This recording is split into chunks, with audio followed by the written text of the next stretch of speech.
Bonjour, à ce stade, votre cercle de réussite a déjà belle allure. Mais ne vous inquiétez pas, au cours des mois, il va s'enrichir, s'affiner, s'épurer. Car ce travail change votre alignement personnel. Vous allez créer de nouvelles résonances autour de vous. Observez et notez les choses à modifier et à améliorer dans votre cercle de réussite. Maintenant, la phase du pourquoi de la raison d'être se termine, enfin presque, car nous devons encore travailler les valeurs. Prenez l'exercice dans les ressources du module 2. Cochez maintenant toutes ces étapes pour bien visualiser celles que vous avez déjà accomplies.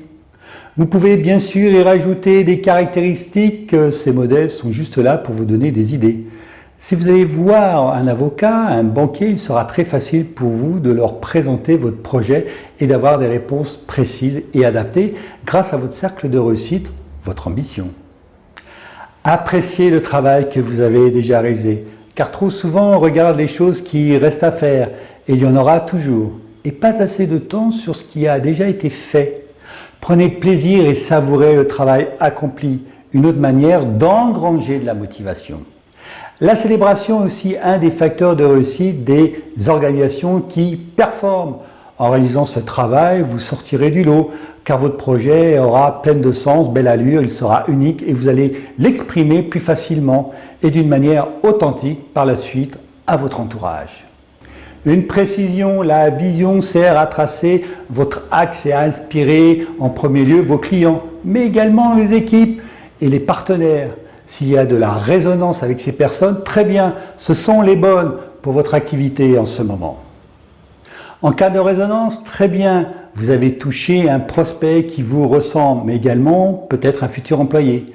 Voyez ici l'importance d'être le plus authentique possible, d'abord avec vous-même. Plus vous serez authentique dans votre discours, plus vous connecterez des personnes que vous recherchez. Les missions donneront l'axe de travail à toute votre organisation en cas d'embauche.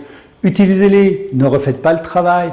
Là aussi, les personnes qui auront de la résonance seront inspirés, seront des collaborateurs motivés et impliqués. L'ambition est là pour attirer les investisseurs, les actionnaires et les banquiers. Rappelez-vous de l'exemple que je vous ai donné dans une précédente vidéo. Et en plus, vous êtes aussi votre premier actionnaire, alors motivez-le. Et le rôle, quant à lui, il inspire les partenaires. Un partenaire qui est une personne avec laquelle il y a peu d'échanges financiers. Les échanges sont plutôt d'ordre immatériel ou de la mise en commun de moyens. Le rôle définit aussi votre posture, votre talent, votre super pouvoir. Prenez quelques minutes. En quoi le travail sur les étapes déjà réalisées change votre perception sur la mise en œuvre de votre projet. Pour certaines personnes, ces étapes sont une perte de temps, mais en réalité, elles le clarifient. Elles vous définissent vous-même et votre projet. Elles vous font en réalité gagner énormément du temps par la suite. Vous allez voir que tout le travail qui reste à faire sera facilité grâce à tout cela. Vous savez maintenant où focaliser votre attention car vous avez clarifié tout ce qui est important. Si ce que vous faites est aligné avec votre cercle de réussite, vous êtes sur la bonne voie. Sinon, rectifiez le tir sans attendre. De toute façon, si vous n'êtes pas aligné, il y aura certainement un état crash pour vous le rappeler. Maintenant, voyez si votre vision est grande et si votre ambition est à la hauteur. Ces deux pôles doivent être équilibrés. C'est la partie du rêve. Alors rêvez grand. Et surtout, est-ce que vous vous sentez bien la partageant avec d'autres entrepreneurs et avec les personnes qui ont cette vision en commun avec vous? Faites le même exercice au niveau de l'identité. Est-ce que vos missions seront alignées avec votre vision et alignées avec votre rôle? Envoyez-moi vos travaux afin que je vous fasse un feedback. À ce stade, vous pouvez aussi, à côté de la vision, écrire la typologie de vos clients, leur secteur, si vous ciblez les particuliers ou les professionnels.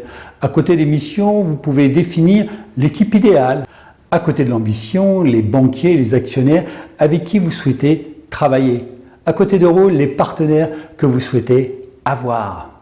Pour toutes ces étapes, soyez en état coach. Et si un état crash arrive, alors n'oubliez pas, c'est qu'il est salutaire. Ne continuez pas, transformez-le, aussi petit soit-il. Après, vous pourrez continuer plus sereinement.